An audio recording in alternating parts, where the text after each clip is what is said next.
Hi everyone, welcome to round one of Drexel. I'll first make sure that all the teams are here and then we can get started with introductions. OG, OO, Oh, is here. CG, We're here. cool, and CO. Yeah. Awesome. I'm the chair for the round. My name is Claire and I use she, her pronouns, but please do address the panel as a whole. So we can get started first with panelist introductions and then with team introductions. I'm Ben, is he, him pronouns. Hey, Rahul, sorry, he, him. Looking Awesome. forward to a good debate. Thank you. And for team introductions, this is a recorded round, so if in addition to stating your speaker position and gender pronouns if you'd like to, please also state if you're comfortable with your speech being recorded. OG? Hello, I'm Ryan. I use he, him pronouns. I'll be PM, and I am comfortable with the round and my speech being recorded. Hi, Dennis, DPM, he, him, same, fine with recording. Oh, Rose, she, her, leader of opposition. I would like to redact. Nitin, second speaker, I'm good. We can record. CG? Hi, I'm Mark. I'm a member of government. David is the whip. My pronouns are he and him. And do you consent to the recording? Yes. Cool. And CO? Yeah, I'm Costa. I use he, they. I will be Iron Manning and I'm okay with recording. Awesome. So I'll just note to org that the LO would like to opt out of recording, and it seems that all other speakers are good with it. Obviously, you're free to change those preferences at any time. If before your speech you don't want to be recorded, feel free to say so. But with that, I call upon the PM to begin the round.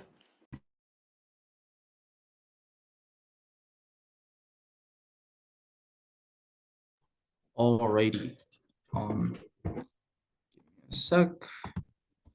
Is everyone? You want to be able to see yourself or not? I don't care about seeing myself. All right. Is everyone ready? Oh, you should ask when you want to get POIs. Oh, if there's a POI, I would prefer you just unmute and say it. I'll try to take one probably around minute 5 to 5.5. All right, with that, my time will start. Now, I can Google a picture of Barcelona, I can read its Wikipedia page, I can memorize its governmental form without reaching a meaningful understanding of the city or of Spain as a nation. We think that nation is distinct from state in that culture is a lived experience you cannot just research and know and gain a meaningful understanding of. Nations are developed through identity, association, and experience. They're cultural forms of existence, not legal forms, which means to demonstrate a meaningful understanding, you have to meet all three of these burdens. But also, these three burdens are not necessarily unreasonable, because if all OP has to defend is you know more about a place when you're in that place, their side is tautological and we don't have a debate on our hands.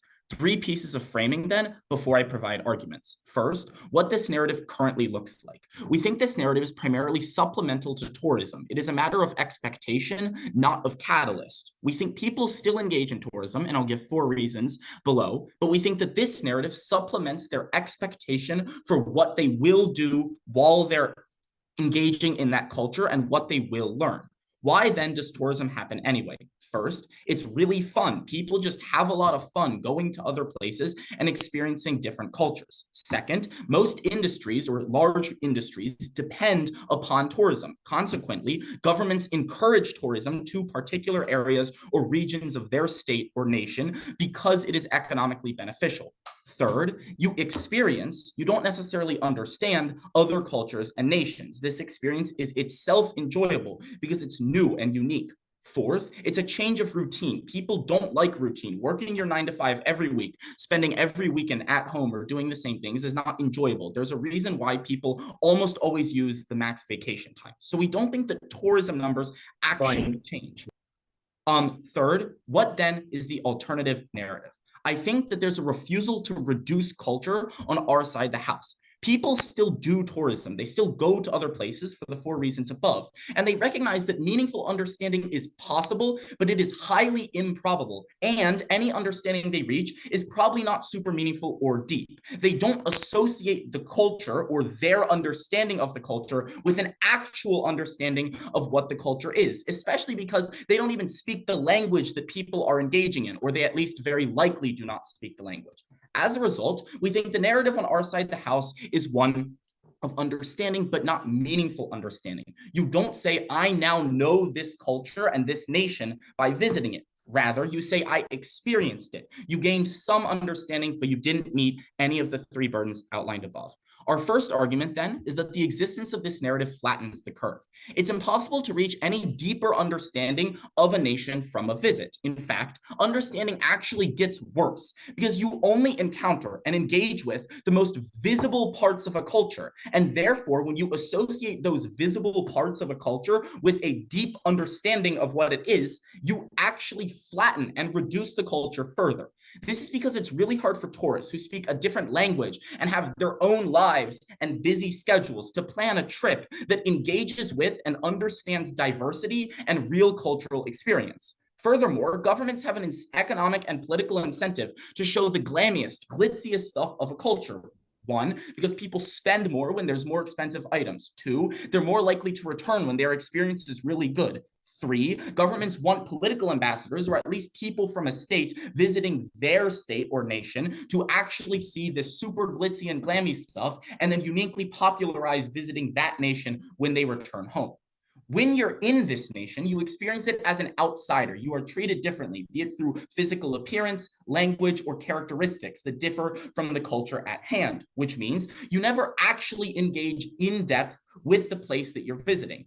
Finally, you experience it briefly. No one can plan lifetime-long trips. Rather, you plan a week or 2 weeks or even a month, but it's highly unlikely that you're experiencing it for even a year, which means you never have the ability to go in depth into daily routines, connecting with locals, connecting with people from that nation on anything beyond a surface level. Why then does the expectation of reaching a meaningful understanding harm people? First, there's a reduction of expression. Less popular cultural forms and existences are reduced as the globe perceives of a culture in a certain way. When everyone who visits this nation says that it is a certain way, you reduce the possibility of any diverse groups in that nation from expressing themselves, because now everyone's expectation of that place is locked in a box. This is an ontological and consequently pragmatic harm. The possible forms of existence and self-expression of those existences for individuals from cultures is in fact reduced because, for example, when a bunch of white people perceive of India as a spiritual place to find themselves and then believe they understand the culture and nation by a week-long visit to rich cities and resorts,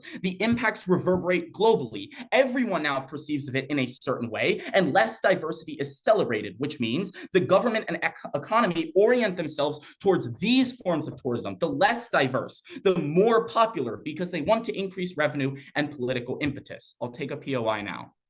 Yeah, if white people from the US just wanted to go to the glammiest parts of India, they would just stay in the US because they're not that different from like the average metropolitan city in the US, right? Well, I think the 4 reasons why I identified tourism as important all apply here. It is still a change in routine just by people speaking different languages and there being different cuisine standards.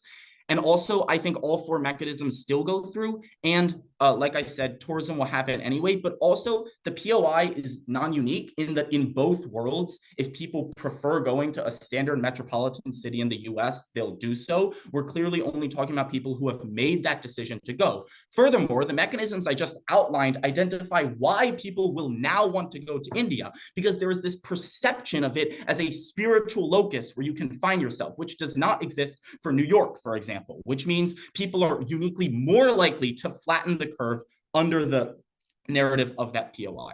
Second, this affects foreign policy and aid, because when people from an area actually go here and then return to their nation or culture and promote it as existing in a certain way, it is highly likely that government employees or the government sees these impacts and uniquely popularizes the idea of that nation in a certain way. Finally, I'll beat the best op claim, which is tourism is better when people believe meaningful understanding is achievable. I think the alternative narrative I outlined above is already winning here, because the difference is on op, people believe that just by existing there, they get meaningful understanding. While on our side, in the very least case, people strive to achieve meaningful understanding, knowing it is likely impossible and they will not manage to do so. Proud to propose. I thank the PM for that speech, and I call upon the leader of the opposition to begin the case for opening opposition. And if we could pause the recording, because I think Ella opted out, that would be great. Super quickly, I'm going to plug in my computer. Just let me know when you're ready.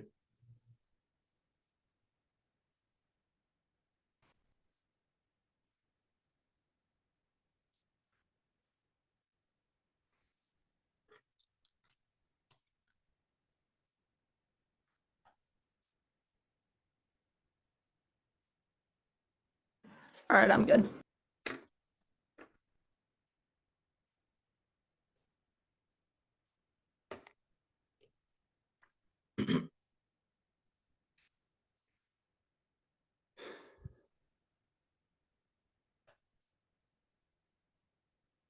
For the past 30 years, the picture of tourism in Hawaii is not one like OO describes, where people went to all of the small islands. It was one where they just kept going to fucking Honolulu or Oahu and wanting to go to every hotel that had a complimentary luau session, leading to the more bulldozing of ancestral sites so people could come back and say, wow, the indigenous people who live in Hawaii are such an interesting people, and I feel like I learned so much about them. They say there are no pragmatic harms to the flattening of a culture, but we think that the opposition to this norm that we have seen in the status quo is people saying, oh, there are other people, maybe not the few people who accrue the most economic benefit, taking opening opposition at their best, but a lot of other people who don't accrue economic benefit, who get displaced when countries or states in this instance choose to cater towards the most common and wealthy travelers who don't want the authentic experience that they're talking about. They say tourism is useful for small communities. That's our side of the case, because we're not saying people just shouldn't do tourism at all. It is the way that they approach it, to recognize that you don't have meaningful understanding of a nation because a nation is a heterogeneous constellation of cultures and people. Like China is not just Han Chinese people who live in Shanghai,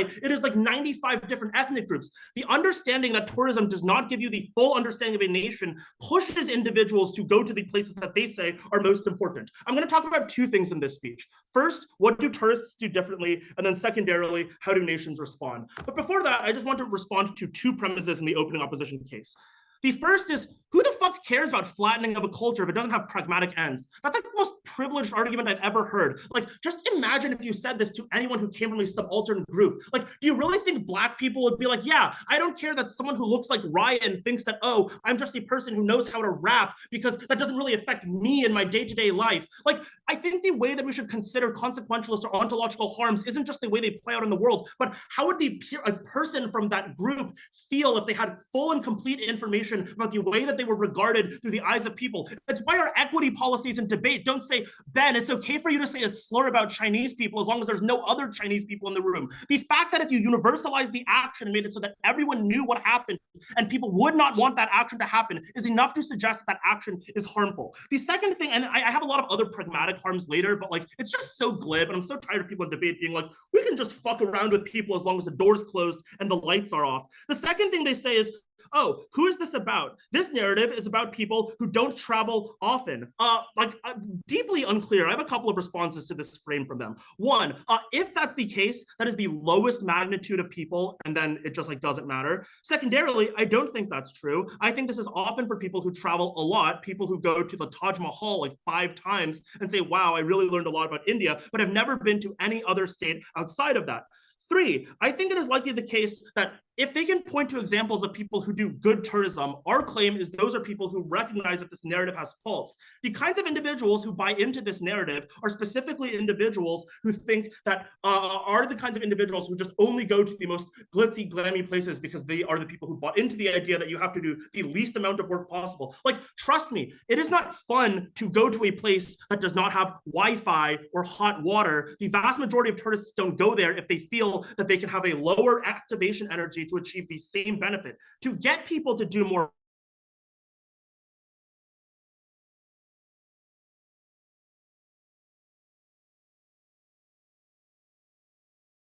people to do just a fucking little bit more of research.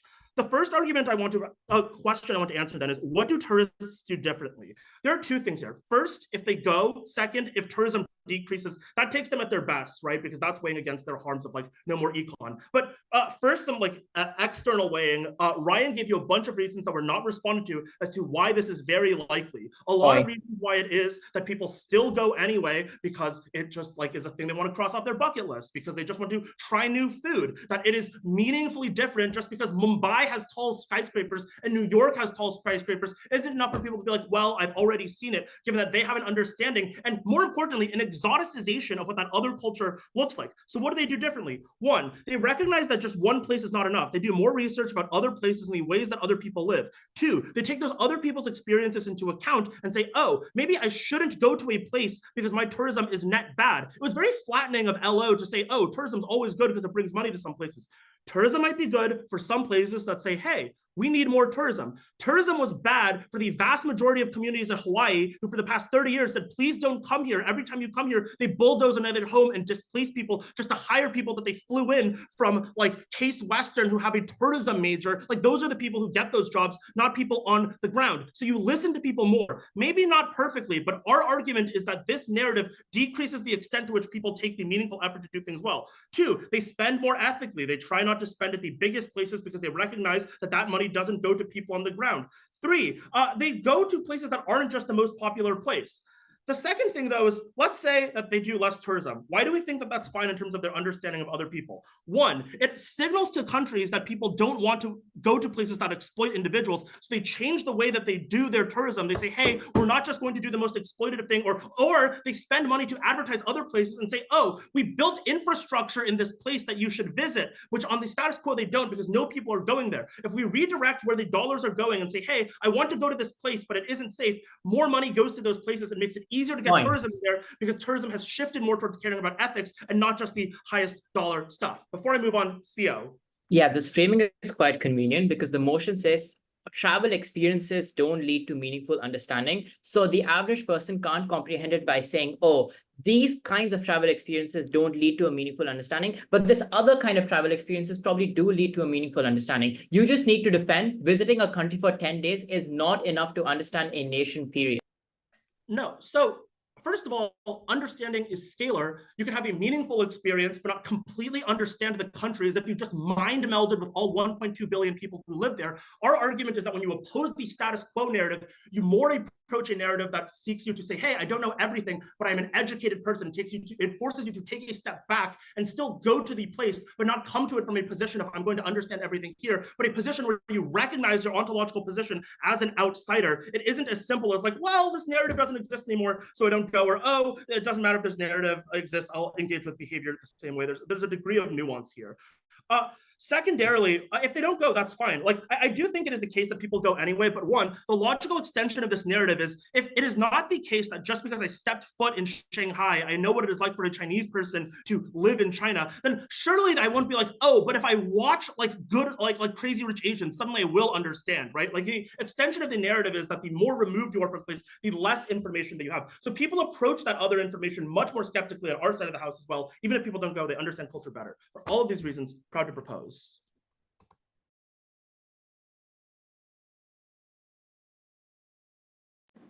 I thank the DPM for that speech and call upon the DLO to conclude the top half of this round.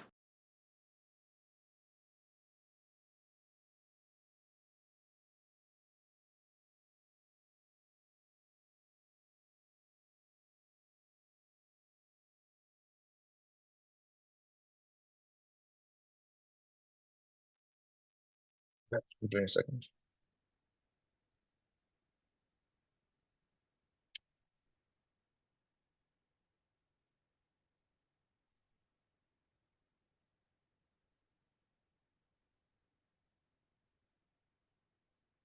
Starting in 3, 2, 1. So I think you get an incredibly uncharitable definition of what meaningful understanding is from government, right? It probably does not mean that you go to a country one time and you think that you understand the culture fully. I think that the type of people that are likely to be like this already are likely to do so regardless of the narrative, and that they probably just think that if you go to a place and you understand it, you probably are like, you can watch one fucking movie about India and now you understand India, right? Like, I think that this is an incredibly uncharitable way of defining meaningful understanding, right? Based on their definition of meaningful understanding, I don't think that any, like, literally everybody that goes to every country, you can basically never have a fucking meaningful understanding of a nation. That's basically what their definition implies, right? Like, me as an immigrant in Canada for 7 years, probably don't even have a meaningful understanding of my own country because I haven't ventured downtown in 2 years, or like I haven't been out to like the fucking the cultural festivals of Toronto, right? Like, I think the average person is never going to have a full understanding of any culture ever, meaning that you can never have a meaningful understanding of any culture from their point of view. I think that the meaningful understanding, the definition of that we should reasonably use, and the panel should reasonably use, is understanding a culture to the point at which you can say anything meaningful about it, right? So you can say that, hey, I kind of understand this culture to the point that I understand their culture practices. I understand their values to some degree. I understand their people. I understand how people act in general, right? I think meaningful understanding is it's like a medium between no understanding and perfect understanding. You having some amount of understanding, you traveling a place for a little while, even if you don't have perfect understanding of that, give you some more amount of understanding than zero. This is like, I think the scale of this is very important. I think people having the motivation to travel places because they'll get a meaningful understanding of it is going to be really important, right? First of all, the reputation. I get a few pushes from government. First of all, you get a reduction of expression. I have a few reasons why this is the case. First of all, I think this will probably happen symmetrically, regardless of the narrative, right? Because everyone stereotypes every country that they go to, even if there's a narrative or not. People will always ask about your experiences in other countries. People will always remember the flashy things. You don't need to remember, understand the culture to stereotype it, right? Probably the most people who stereotype India as spiritual, they already probably would admit to themselves that they don't understand the country, right? The pressure from the government to express yourself also is going to be relatively small. I don't think that the government creating is going to like pressure people into doing certain things, into creating certain art, because the vast majority of people who purchase art are probably going to be the public themselves, and if the public themselves are likely going to purchase the art that is in their culture, right? It's probably more likely that the culture is going to influence it, the actual true culture, the meaningful culture that they themselves claim, rather than the government, rather than any immigrant pressure, rather than any like foreign pressure is going to influence what's actually happening within the country, which is of course the majority of people who are buying art in any country, right? It's going to have no meaningful effect on someone's life as well, right? Like, the government tries to tell you that universalizing bad actions are harmful. I'm still yet to get like an actual good example of why this is the case. I really don't think that it matters that much. I don't think that it matters if the harm is entirely meaningless. I really don't think it matters if the harm never meets the people that it's harming, that it's theoretically harming. And I think it's easily outweighed by all of the benefits that my partner gives you, right? It also is going to have an opposite effect on the majority of people anyway, right? Because the flashy art flashy art is probably the most popular thing anyway in this country, right? If a type of art is very popular in a country, it's more likely that it will be used in like foreign things to like stereotype. This kind of art's probably just going to be like, more people are going to buy it because it's, this is what people see, this is what people want. Secondly, if you make it so that people don't want to meaningfully go, if people don't think that they can meaningfully understand the culture by going there, it's less likely that people are going to go into these smaller areas, these more poor areas, these more exotic areas, and buy the art from the more exotic people, from the more repressed people in any country. This means that you're less likely that these people are even going to go and have to try to attempt to meaningfully understand it, because if this narrative doesn't exist, it's unlikely that they're going to believe that they're going to overcome this and going to understand the culture in any case, right? This means that the people who are exotic, the people who are minorities in these countries, the people who are making weird types of art, these are people who are less likely who are going to get, money from it, right? Okay, so basically, I want to reframe how this debate is going, right? I think there's one very simple key point that you need to take from opposition, right? That this doesn't really matter about the perception of countries. More so, it matters about how developing countries, especially in the global south, deal with things like tourism, right? What this means is that whether or not people feel differently about this culture has very little impact on the day-to-day lives of people who are living in the global south, people who are living in countries that are unlikely to that are getting a certain amount of tourism, but are not like rich countries, right? These countries have already been seen as exotic for years now, right? This is countries not like Hawaii, right? Because people who are likely to go to try to go understand the culture are not likely to go to Hawaii in order to understand Hawaii because it's most similar to culture that we already have, right? Like it's a state of the fucking US. People are not going there to discover Hawaii, right? More people are likely to go to countries like, fucking the Eastern European countries, the Asian countries that are more like, they're poor, right? These are countries that are seen as exotic. People are more likely to go to these places in order to understand. This is like literally the type of thing that people would go to. Places like Europe or Hawaii have very similar cultures to the place that more tourism already comes from. It's not appealing for these people to go to. This narrative does not apply in this case. People are just going to go there symmetrically based on what the first speaker of government said. I think poor people in Southeast Asia would rather have the money to buy food and care. The tourists are coming rather than like doing art with tourists. What this means is that if tourists are coming to these third world nations, right, this is where they're more likely to come in order to understand the culture explicitly, right? Because you wouldn't go to Europe, you wouldn't go to other places in order to explore their culture. You already understand their culture more so than Asian countries. If you want to understand the culture, you're more likely. This narrative inherently makes it so that people are likely to go to third world nations. People are likely to go to more poor nations. People are likely to like explore parts of India that are not the fucking Taj Mahal. I think the amount of people that are going to the fucking India and going to the Taj Mahal 5 times are less likely to be the type of people who are actually going to who are less likely to be the ones who are trying to explore the culture and really understand it meaningfully. If you're going to India and you want to understand it meaningfully, this is key. Your intention is going to be to go to these smaller cities, to these smaller villages, to explore off the route, right? Going to Taj Mahal is explicitly the most fucking stereotyped version of India. Everyone knows this. This is unlikely to be the very thing that people are talking about when they say they're understanding India when they go to the fucking Taj Mahal, right? Where people in these smaller places in India, places that don't have as much tourism, are more likely to get more money due to this, right? This means you get like rich people, rich white people exploring your areas, exploring them, pumping money into the fucking economy in order to get people to, have more fucking food, right? I think this is probably the most important tipping point of the debate. I think, people in Hawaii and Europe are more likely to reject tourism because they're more economically better off. Poor countries have absolutely no way to reject tourism. To some degree, they're dependent on the amount of money that is coming in from rich people that are coming around. Here's like an example of this, of a way that like tourism just helps the country, just makes it better. In Malaysia, they approved a really big downtown preservation package to preserve cultural temples and shit like that, right? This is explicitly not because of the people who are in Malaysia, right? This is more to do with the people who are coming to Malaysia to explore Malaysia, to understand it. Basically, I give you one simple point here, right? I think this is outweighing everything. The economic benefit that is given to the average person by pumping money into this, by incentivizing tourism in a way that is meaningful, this entirely outweighs everything the government tells you about like universalizing harm, about that's like this marginal stereotype practice. Thank you. I thank the DLO for that speech and invite upon the member of government to begin the CG case. And I think the member of government also requested to opt out of recording.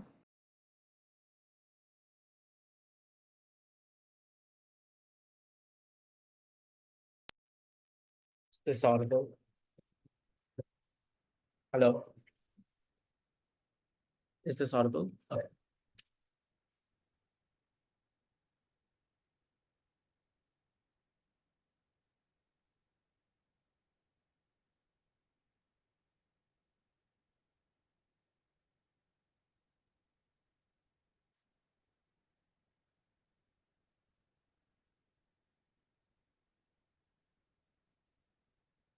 If you hear my dog barking in the background, I apologize for that. There's not much I can do about it.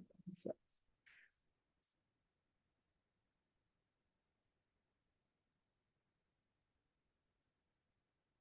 Closing opposition will enter this debate through two different frames. The first thing I'm going to do is weigh in on the clash that occurs in the opening half in terms of the impact on tourism, whether it increases or decreases. And I'll actually mechanize to you, unlike opening opposition, why it's something that's likely to decrease, also rebutting the four reasons we got at the top of PM and telling you why they're nonsense. The second thing I'll do is I'll take every possible statement by government so far in its best case and assume that all of it is true. And I'll still talk about why it's really important that we let foreigners understand, or at least have the perception that they have meaningful understanding of other nations and their culture, so that we can criticize certain parts of the culture that should be criticized. And that's going to be an independent extension in this round. Before that though, on the deadlock, I wanted, like OG says that tourism is going to happen. They give a bunch of reasons. I'll rebut that. But the only kind of realistic analysis that opening opposition has is like, oh, there is now some kind of there's no cultural exclusivity on your side because nobody thinks that they have any meaningful understanding, and as a result they don't go. I think this is insufficient, especially to PMs, like 4 reasons for why there is still likely to be enjoyment, there's still likely to be fun, people want to change of routine, they still want to try out new cuisines, etc. So I don't think opening opposition actually proves their impacts. This is pretty bad for opening opposition because if you look at their case, it's just one impact, which is that the economic impacts are paramount, and what we really need is like put food on the table for low-income communities, give them money, etc. All of those impacts are correct and they're good, but they never reach anything. So here are 4 reasons for why they actually reach the impacts that they want themselves to reach. The first thing is, what is this narrative?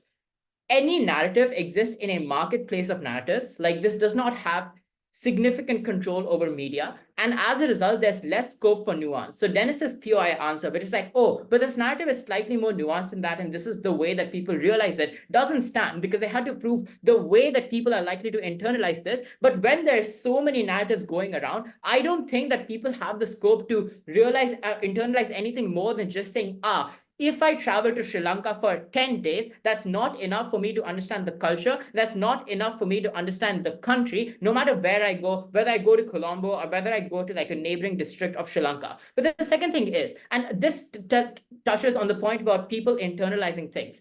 The way that narratives function in society is that they try to convince you of a certain position. So the way in which this narrative is likely to play out on their side is, one, often people saying, this country's language is so different that you're unlikely to understand anything there. This country's food, for example, or cultural practices or social structures are so different that even if you go for 15 days, even if you go for 2 months, you are unlikely to understand anything. And this is what people internalize. And that's exactly when, so the way that they're likely to internalize this then is that they don't actually fit into this country, that they're likely to have a pretty hard time, especially, for example, if they don't know anybody that they're visiting in that country and are just going with 2-3 other people. So this is about how people internalize things, and this is the only likelihood analysis that you get on closing opposition as opposed to opening government. But third, this massively reduces the capacity and the political impetus for subsidized programs, especially cross-cultural programs, to exist. The way I've traveled to the vast majority of countries I'll take you after this first point is in college, and that is specifically through things like sponsored research programs, sponsored study programs. All of this is based on the argument and the idea that if you go to this country, you are likely to understand something new, you are likely to be exposed to a different perspective, and you're likely to come up with a broad-based understanding of the world, broaden your horizon, all of that. When colleges, for example, or even governments that facilitate and subsidize these cross-cultural programs can't use this kind of rhetoric because the overwhelming narrative on their side of the house is that you cannot understand this country. That is exactly when tourism reduces. That's exactly when political impetus to subsidize tourism reduces. But fourth, and now I want to deal with PM's mechanisms on its own. They just say, oh, tourism will still exist because it's fun, because the experience of tourism is still enjoyable. You want a change of routine. But note how this is not exclusive to you visiting a different country. Like, all of these things can also be true if you just visit a country. So for like different parts of the country that you reside in. So if you're in Florida and you want to do something fun, you want to have the experience of tourism to be enjoyable or a change of routine, you can just go to Boston and have the same things. So this is not exclusive at all. Consider, for example, the massive cost attached to cross-nation tourism. The fact that costs are likely to be high, the fact that it's logistically quite difficult, the fact that you are unlikely to know lots of people in that other foreign country are all reasons for why you are unlikely to do this, insofar as you don't think this will be a transformational experience for my own personal understanding of what it is to be human, of what it is to function as a society. These are all reasons that both engage with PM's analysis and fill in the missing hole on opening opposition that prove to you that tourism meaningfully decreases. And that's exactly when all of the economic impacts flow. The second thing is their absolute best case is all of their stuff on flattening out culture and you only visiting the glammiest parts of Sri Lanka hold true. Why is this still okay? because on their side, if they admit this, then they're buying into the ethno-nationalistic rhetoric of the fact that foreigners don't know anything. And the way that governments are likely to use this is incredibly damaging, because now, for example, this is likely to decrease the criticism of certain parts of culture, of certain parts of politics that actually should be criticized. So, for example, backwards norms for women or LGBTQ communities, minority repression, total government control that exists in the vast majority of developing countries. These are the kinds of things that are now unlikely to be criticized, because this narrative buys exactly into what ethno-nationalist governments want you to believe, that these foreigners come in here, they lecture us about everything, but they don't actually know anything. This is really important, because there is a massive margin of change that occurs when ethno-nationalist governments can't use the same rhetoric on our side of the house. Three things in particular. First, these tourists can go on foreign media platforms. They can talk about their experiences. They can talk about the kind of research that they've committed, the kind of research like they've done, the kind of experiences they've had. This is really good because this increases reach, and this is really important because this exposes the vast majority of the world, especially to aspects of the culture that should be criticized if it's things like minority repression, political control, etc. But second, there's just more information out there, and there's more propensity for more information to exist out there, because the impositions of censorship on travelers are not the same as people within that country, so they're less exposed to things like censorship. But it's also really important because it gets a lot of information across. But third, I think there are diverse perspectives that exist on our side, and that's really good. Even if our worst case is that these diverse perspectives about this one country in the developing world is incorrect, it's really important because it gets the conversation going, and who it empowers is local people on the ground, local organizations within these smaller developing countries that actually face these problems are now likely to use this attention and information to shine light on what's happening on the ground. That's the biggest impact in the round. I thank the MO for that speech and call upon the government whip to conclude the case for said government.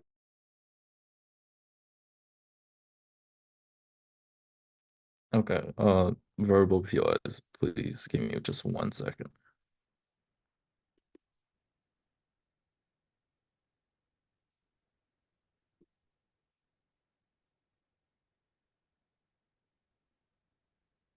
Okay, time starts now. Okay, so a few things in my speech.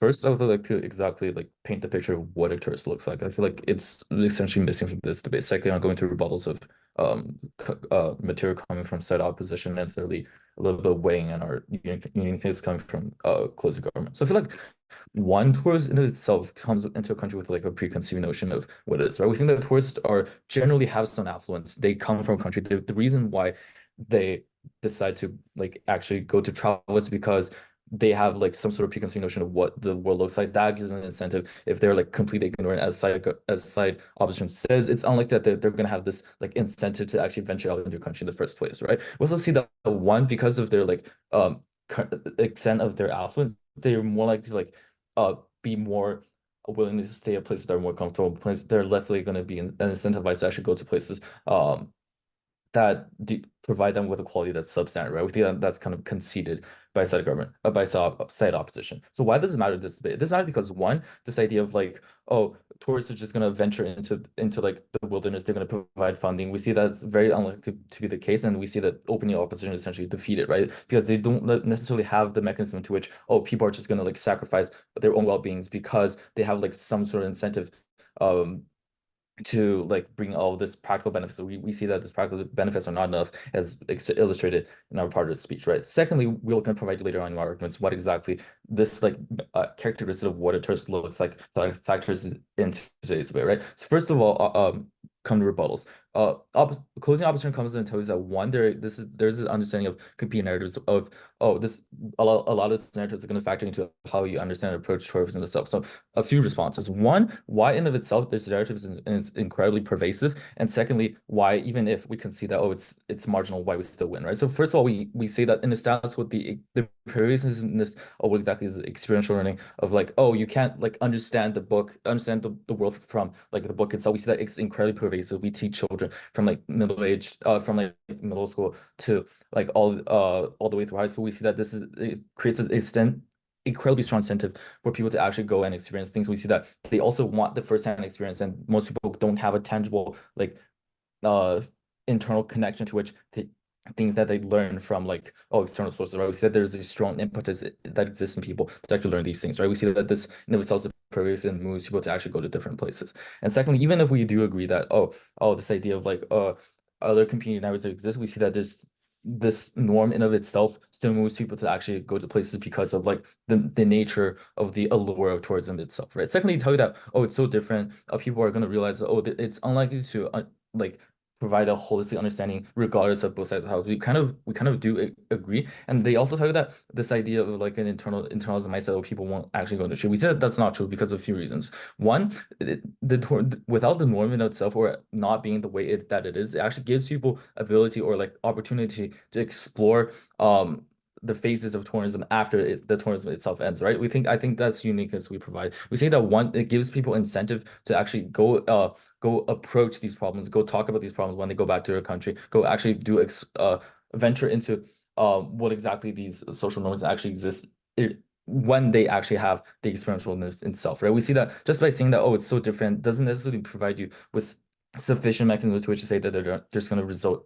to inaction. Thirdly, they talk about this idea of like a reduced capacity of like international exchange programs and how like people are just going to like not visit country. We see that that's not true. We see that the nuances of tourism in of itself it's not contingent on whether or not people want the allure of going out to a different nation competing compared to their own, right? We see that people really value or cherish this idea of like exogenous. This is POI. them. I'll take you later. This is gonna like empower them to actually venture into forward. Lastly, they talk about this idea of like this absolute best case, talking about like ethnocentric government. We see that that's not true. We're gonna talk about how exactly governments are turned on their side of the house where they side with the tourists. I'll take you now. Yeah, so CO knifes us because they talk about decreasing tourism, but our entire case is about how tourism in cultural areas is good and helps the people on the ground.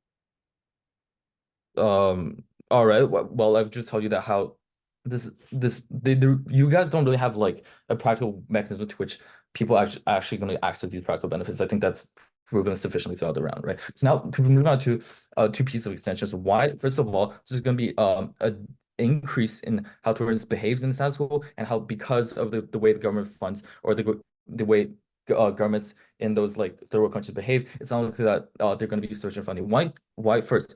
Why people in the on the off bench why people are worse on the object, right? Because one, those people who actually have like these exotic arts, they're not going to be valued because one, government's going to fund the way towards brings money into nation. Like they're more likely going to fund as they conceded to places where there's like bigger attractions, bigger like more iconic things. So why does it matter? This matters because one, this essentially decreases the culture or the cultural values of the country itself, right? This essentially just creates like a hub where people are going to come in, they're going to feel comfortable, the government's going to have incentive to create infrastructure that doesn't feel as exotic, to which it fends off people, but rather creates in like infrastructure not for the meaningful understanding of tourism itself, but rather for like the experiential stay they're going to have, right? We see that this is essentially bad because one, this, as my partner said, this emboldens tourists in a way that they understand that they're the people with the power at hand. They're not going to have like actual incentives to which they appeal to local people. Secondly, the government's actually not going to have like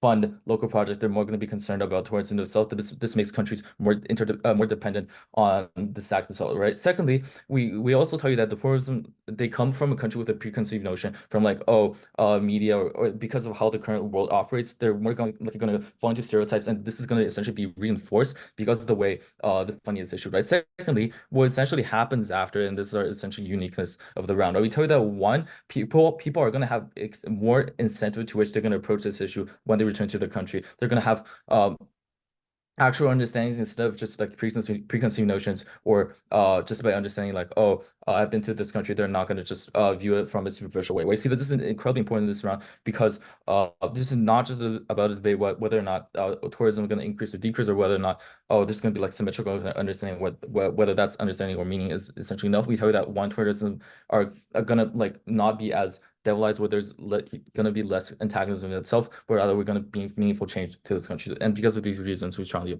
propose. Thank you. I thank the government whip for that speech and call upon the opposition whip to conclude this round.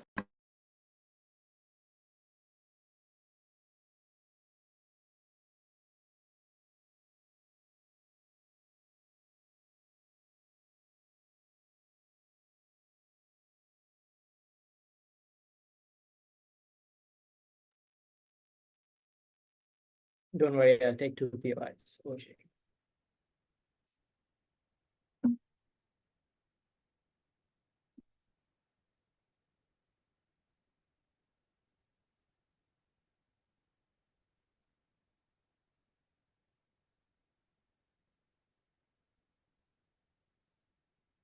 Chat about 3 things. I'll chat about culture, I'll chat about the economy, and I'll chat about ethno-nationalism. 3 independent paths to victory for closing opposition.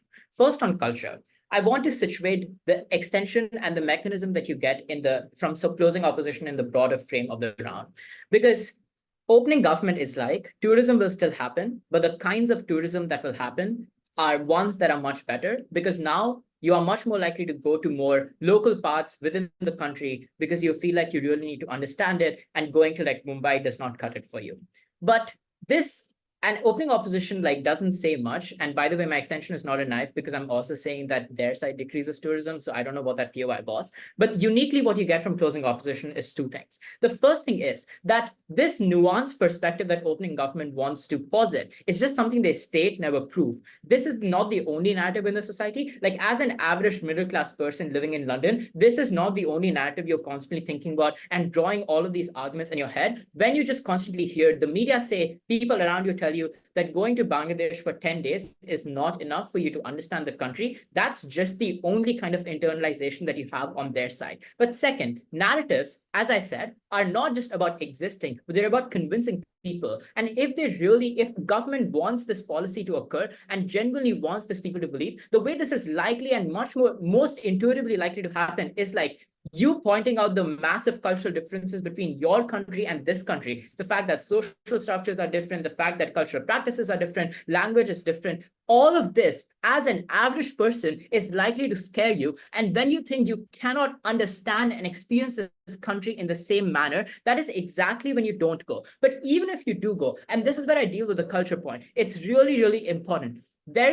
I agree, there's the district called Nasik in Maharashtra, which is more local, where you probably get more closer like Maharashtrian culture within India. And then there's Mumbai, which is the finance capital of India and one of the metropolitan cities. It is just true that for somebody, for example, from Vietnam going into Maharashtra, it's easier to stay in Mumbai and it's harder to go into Nasik. It is just true that there are larger language barriers, larger culture barriers, less people are likely to speak English, less people are probably less likely to be like less Western nightlife there or whatever. So there are barriers to entry to more localized spaces on either side. The reason that people are likely to enter more localized spaces is exactly because of this narrative. So this narrative is needed to tackle the genuine difficulty that people would actually face in accessing more local parts of a country because of the fact that you think you can actually meaningfully understand it. So you are okay with, for example, having a slightly more difficult time logistically or culturally or linguistically because you are thinking about how you actually meaningfully understand something so different from anything else you've imagined and broaden your horizon. And this both beats opening government's culture point, which is about,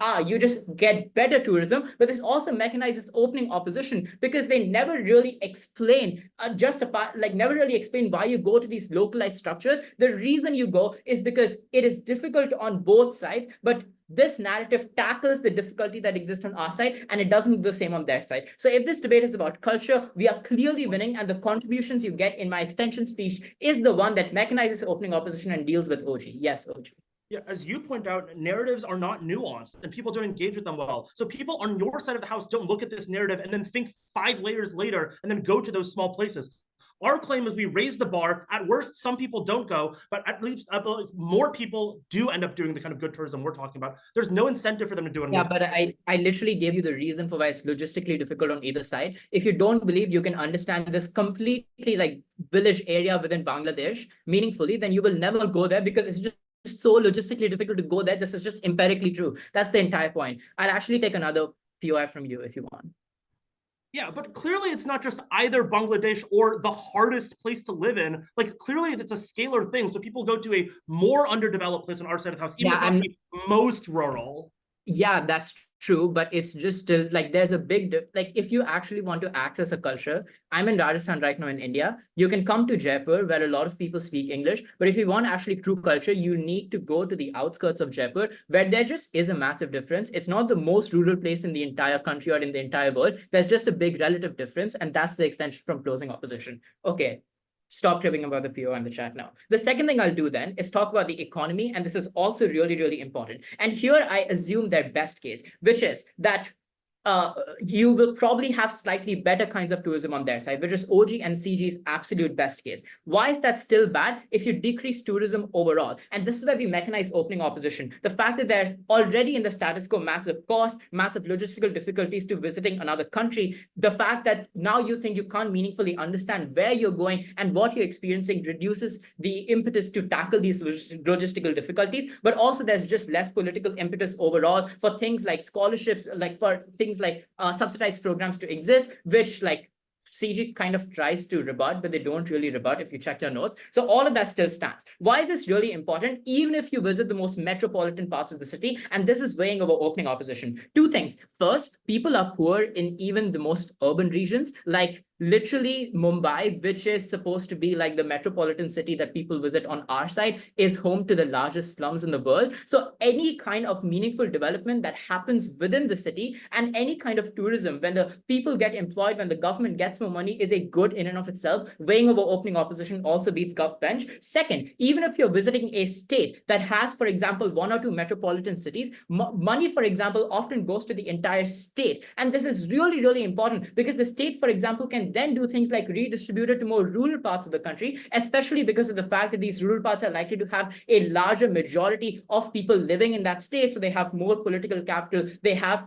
like for example, local leaders who actively lobby for this money, etc. So money trickles down. And again, this is weighing over opening opposition because this takes OG at their best case and assumes that the kinds of tourism that they want to have doesn't happen. So on both of these grounds, we are clearly winning the round. But if you don't believe in anything else, consider my argument about ethno-nationalism. The point is not, CG, that people now don't criticize. The point is that nobody thinks they have any credibility. So a foreigner who genuinely thinks that a social structure in a country is quite backward and has thoughts on how you can improve it and wants to get the conversation started, nobody now thinks they have the credibility because the narrative is that this is just a foreigner who does not have a meaningful understanding of a place, even though they've lived in that exact same area for 20-25 days. That's exactly when conversation is something that's likely to be censored. And importantly, these conversations are used by local people on the ground to stir conversations that they've already been having, but this gives them a larger audience and a larger means of communication. So we win on that impact as well.